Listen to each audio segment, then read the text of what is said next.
नमस्ते बच्चों, कक्षा 10 विषय गणित और प्रश्नावली अपनी चल रही है चौथी। इसमें अपने 4.3 तक के क्वेश्चन हल कर चुके हैं। 4.4 के क्वेश्चन हल करनी है।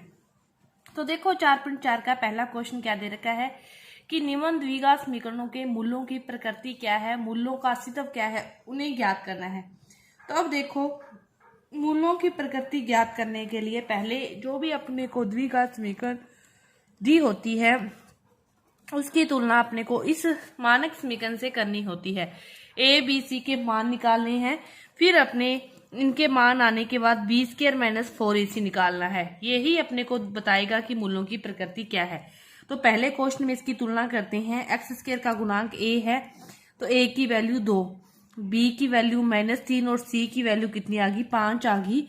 तो बी स्क्वायर माइनस 4ac की वैल्यू बी स्क्वायर यानी कि 3 का स्क्वायर 9 माइनस 4ac 4 5 20, 20 दूनी 40, 4 5 20, 20 दूनी कितना आ गया, 40 आ गया। तो देखो, और ये 40 में से घटाएंगे तो कितना आएगा, -31 आएगा। ये -31 क्या है, लेस देन 0 है। तो फिर जब इसकी जो समीकरण है जो बी स्क्वायर माइनस 4ac है, इसकी वैल्यू जब लेस देन 0 हो तो इसके जो मूल होते हैं काल्पनिक होते हैं, इसके मूल हैं वो वास्तविक नहीं होते। तो क्या लिखेंगे कि इस समीकरण के मूल वास्तविक मूल नहीं है। यदि वास्तविक होते, यदि इनका अस्तित्व होता तो ये अपने ज्ञात करते। जब इस समीकरण के मूल ही वास्तविक नहीं है तो अपने फिर इनकी वैल्यू कैसे निकालें, अपनी इनकी वैल्यू नहीं निकाल सकते। इसी प्रकार दूसरा क्वेश्चन, पहले इसकी तुलना करेंगे। तो ए का मान कितना आ गया, 3, बी का मान कितना आ गया, -4√3 और सी की वैल्यू कितनी आ गई, अपने पास 4 आ गई। अपने क्या ज्ञात करें, पहले बी स्क्वायर माइनस 4ac, ठीक है। बी का स्क्वायर, इसका स्क्वायर 4 चौके 16, 16 को 3 से करोगे तो 48 माइनस 4ac, 4 चौके 16, 16 3 48, 48 ही आ गया। 48 में से 48 गए 0, मतलब माइनस में तो नहीं है ना, 0 है, प्लस ही मानो। तो क्या है कि बी स्क्वायर माइनस 4ac का जब वैल्यू ग्रेटर देन या इक्वल टू 0 होते हैं तब वास्तविक के जो मूल होते हैं, जब तो 0 के बराबर होंगे तब तो वो क्या होंगे, वास्तविक व समान होंगे। लेकिन जब अकेले ग्रेटर देन हो, 0 के इक्वल न हो, तब वो क्या होंगे, असमान होंगे। अब क्या है, 0 के बराबर ही आगे तो वास्तविक व इसके मूल क्या है, समान है, वास्तविक है। इसका अर्थ क्या हुआ कि मूलों का अस्तित्व है। तो मूलों का अस्तित्व है तो अपने x की वैल्यू निकालते हैं। उसका सूत्र क्या है, -b plus minus under root b square minus 4ac upon में 2a।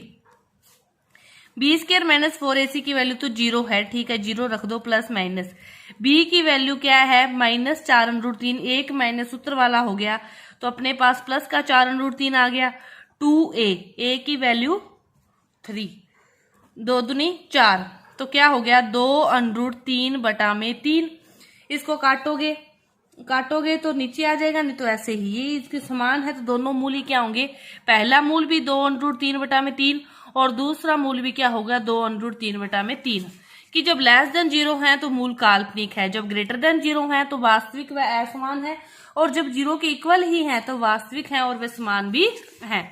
अब देखो इसका तीसरा क्वेश्चन, पहले वही निकालने अपने b square minus 4ac, b का स्क्वायर यानी कि 36 माइनस 4ac, तो 4 है 24, 24 दूना 48। तो फिर ये किस में आ गया, ये भी तो माइनस में ही आ गया।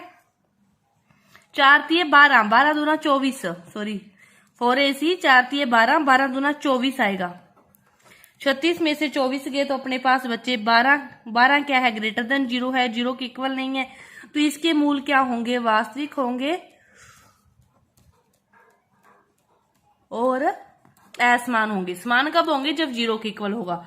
अब 0 के इक्वल नहीं है तो असमान होंगे, तो वही सूत्र लगाओगे, -b plus minus under root b square minus 4ac upon 2a, सारे वैल्यू रख के यहां से आप इसका मान निकाल लोगे।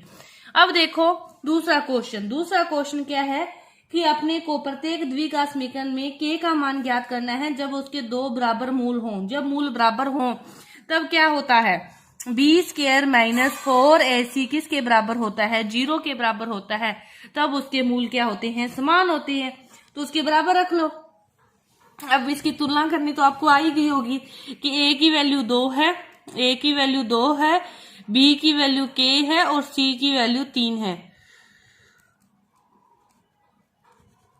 बी की जगह बी की value k square minus 4ac equal to 0, k square minus 4 3 12 दूना 24 इक्वल टू 0। तो k की वैल्यू निकालनी है, दूसरी साइड चले जाएंगे √24। √24 को क्या लिखोगे, 6 गुना 4, 6 4 का क्या आ जाएगा 2√6 प्लस माइनस 2√6 के की जब अंडरूट हटाते हो तो यहाँ पे क्या आ जाता है, प्लस माइनस आ जाता है।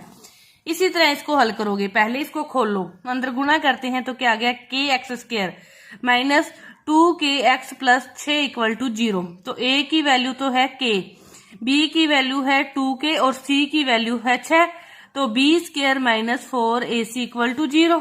ठीक है, अब अपने को निकालना है b² की जगह b² की वैल्यू रखोगे तो 4k² माइनस 4 गुना a की वैल्यू k है और c की वैल्यू 6 है।